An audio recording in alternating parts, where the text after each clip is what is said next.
네, 목요 정치 토크 시간입니다. 박수현 전 청와대 대변인 그리고 이장우 전 국회의원 두 분 나와 있습니다. 두 분 어서 오십시오. 안녕하십니까. 예. 자, 오늘 키워드 바로 보고 첫 이야기 나눠보겠습니다.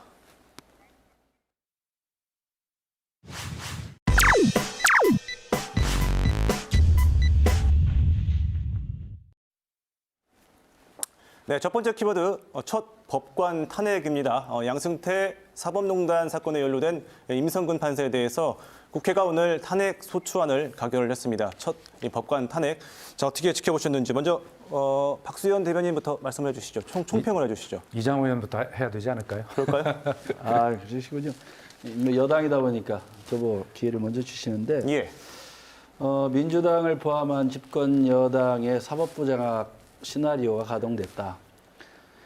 행정부하고 입법부를 장악한 민주당이 예. 이제는 사법부까지 겁박하는 수준이다. 저는 이 겁박용이라고 봅니다.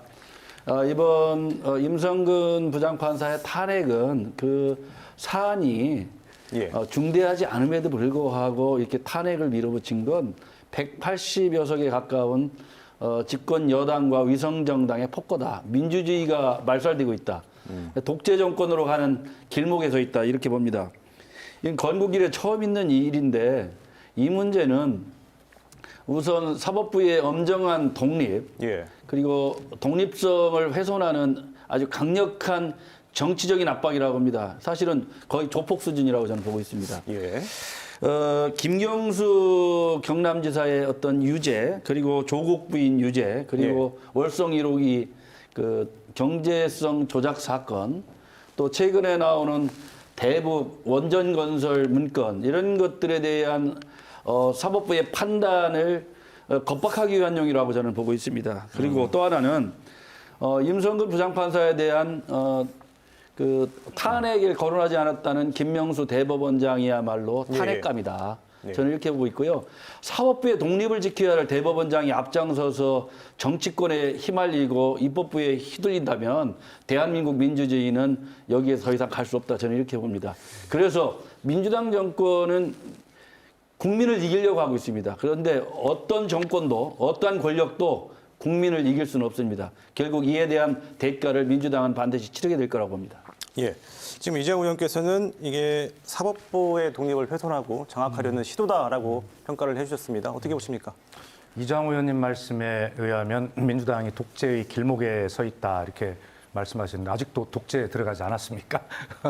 벌써 들어갔다고 말씀하셔놓고 아마 이장우 의원님 잘 한번 들어보셔요. 이게 사법부 재판의 독립 말씀하셨는데 이분이 왜 탄핵에 이르게 됐냐면요.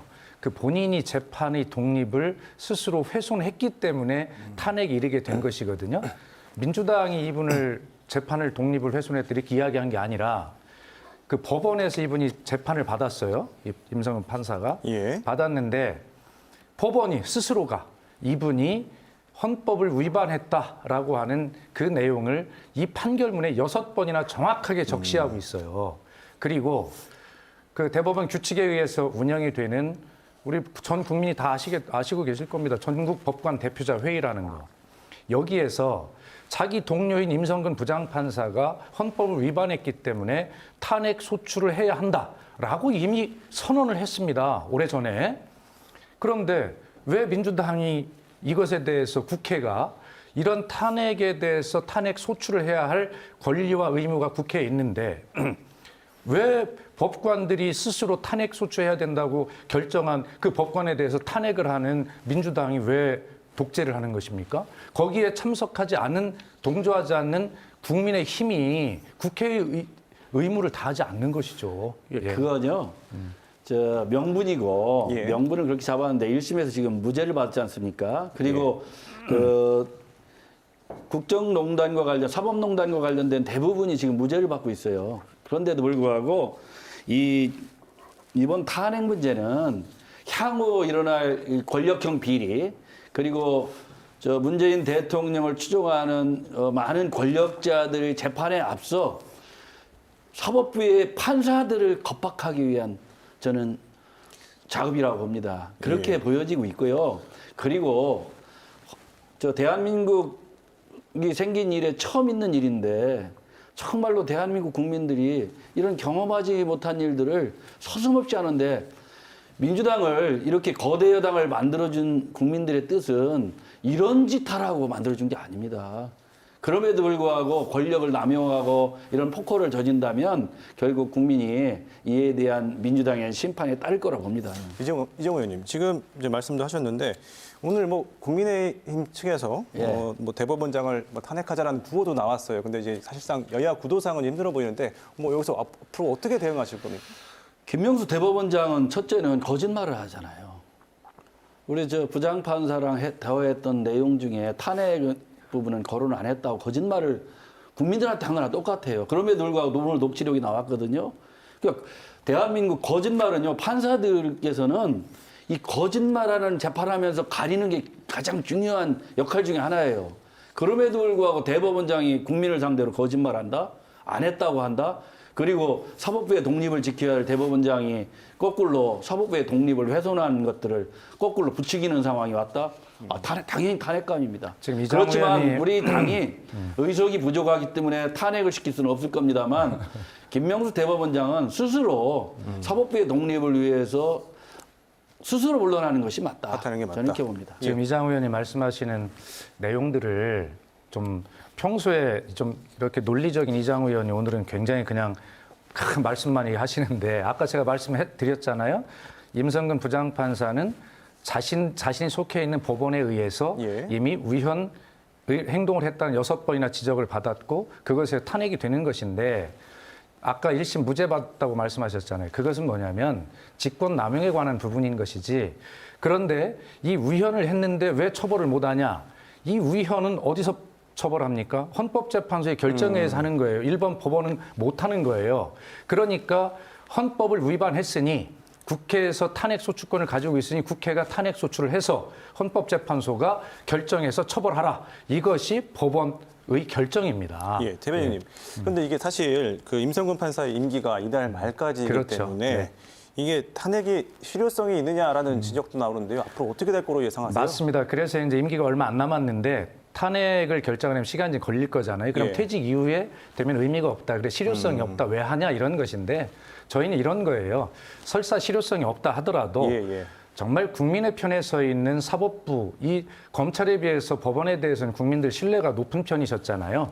그런데 사법농단을 함으로써 법원도 못 믿겠다는 충격을 국민이 받으신 거예요. 이게 그 사건이거든요. 예. 그래서 설사 그 헌법재판소 결정에 의해서 이분을 처벌하지 못한다 하더라도 예. 역대 최초로 탄핵을 국회가 의결함으로써 법관을. 사법부도 잘못하면 탄핵이 될 수 있다라고 하는 그 민주주의 원리가 제대로 작동하고 있다라는 상징을 정확하게 선포하는 의미가 있는 것입니다. 예.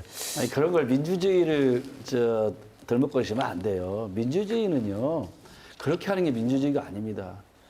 그건요, 지금 박수현 대변인께서 명분은 그렇게 자꾸 말씀을 하시지만 속내는 판사들 앞으로 우리 실세, 특히 문재인 정권의 실세들 재판에 만약에 유죄를 때리면 우리도 가만히 있지 않겠다 이런 겁방용이라고 봐요. 그걸 국민이 다 압니다. 그럼에도 불구하고 국민을 호도하기 위해서 사실 우리 박수현 대변인답지 않은 말씀이에요. 박수현 예. 대변인 같았으면 국회에 지금 국회의원으로 계셨으면 아마 기권을 했든가 아마 오늘 안 나가셨을 거라고 봐요. 예. 이장호 의원님, 제가 말씀드린 객관적 사실에 대해서 반박하거나 제가 틀린 내용이 있습니까? 아까 말씀드린 법원의 판단이 이분을 위헌이라고 심판했고 그것에 대해서 일반 법률은 처벌할 수 없기 때문에 헌법재판소 결정에 처벌해야 된다라고 하는 것이 결정인데 그리고 법관 대표자 회의마저도 이분은 탄핵 소추를 해야 한다라고 선언을 했는데 잘못된 게 있습니까? 그러니까 180석이나 되는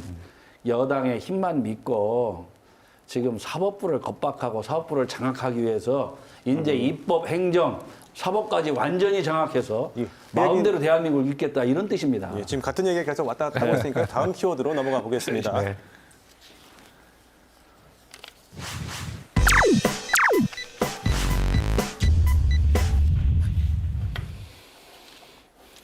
네, 두 번째 키워드 25번째 대책입니다. 오늘 정부가 25번째 부동산 대책을 발표를 했습니다.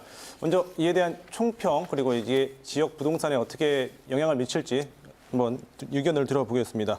이번에는 그 박수현 대표님 제가 먼저 설명을 말씀해 드리고 이장우 의원의 비판을 듣도록 하겠습니다. 그동안에 이제 공급이 부족했다라고 하는 비판을 많이 이제 받아왔잖아요. 그렇죠. 그러나 사실 문재인 정부에서도 공급량을 숫자로 따져보면 다른 정부보다 많이 했습니다. 그럼에도 불구하고 잡지를 못했는데 아마 이번에는 전문가들이 거의 폭탄 물량의 수준이다라고 할 만큼 대규모 그 물량 공급을 좀 하고 있거든요. 그리고 규제 완화를 대폭했고 그다음에 각종 인센티브를 주고 있어요. 그래서 전국적으로 83만 호를 공급하고 수도권에 32만 호 그리고 우리 대전 지역이나 관심이 있는 이 5대 광역시에 22만 호를 공급을 합니다. 그렇다면 앞으로 3년간 3만 6천 호를 6만 3천 호를 공급하겠다고 한 대전시 자체 계획에 더해서 더 이제 공급량이 될 것이고요. 세종시에는 이번에 발표된 것이 용적률 향상이나 이런 것들을 통해서 13,000호를 추가 공급하겠다 이런 이제 계획들을 내놓고 있는데 이제 결과적으로 이장우 의원님 말씀에 이제 그런 말씀하실 텐데 이것이 2025년까지인데 예. 그 안에 가능하겠냐라고 그렇죠. 하는 말씀을 하실 것이고요. 뭐 지방 연결 해보셔서 일리는 말씀하실 텐데 저희도 걱정을 합니다만 최대한 저희가 하는 것은 중앙 정부와 그다음에 지방 자치단체와 공기업이 이렇게 함께 이런 것들을 시간을 앞당기는 효율을 갖고 그런 공공 영역이 주도하는 그러한 어떤 그 주택 공급을 하겠다 이런 뜻인데 그 결과에 대해서는 기대를 많이 갖고 있고요. 잘 될 수 있도록 최선을 다하겠다는 말씀드립니다. 네, 이장우 의원님께서 마지막으로 총평해 주시고 저희가 마무리해야 될 것 같습니다. 저는 기대하지 않습니다. 우선 문재인 정부가 추진하는 부동산 정책이 실패한 이유는 국지적 규제를 지나치게 강화했고요. 예. 두 번째는 세금 폭탄을 때렸고 또 기타 여러 가지 정책들에서 시장에 맞지 않는 정책을 계속 해온 겁니다. 예. 또 금융을 대폭 강화시킨 거 아니에요? 금융 규제했고 그 재건축 재개발을 공공으로 민간을 억제를 해왔어요. 그러면서 이제 한계에 부딪히니까 25번째 정책을 내놓는데 예. 정말 백약이무효라고 봅니다. 그래서 근본적으로 궤도를 수정하지 않으면 부동산 정책은 100번을 내놔도 문재인 정부에서는 실패할 것이다. 저는 이렇게 봅니다. 아니, 공급 확대하라고 해서 그렇게 확대했는데도 방향 또 바꾸라고 하십니까? 공공정책도요. 주거환경 개선 사업도 행정적인 절차를 밟는데 3년 가까이 예. 걸립니다. 알겠습니다. 오늘 여기까지 듣겠습니다. 두 분 고맙습니다. 감사합니다. 예.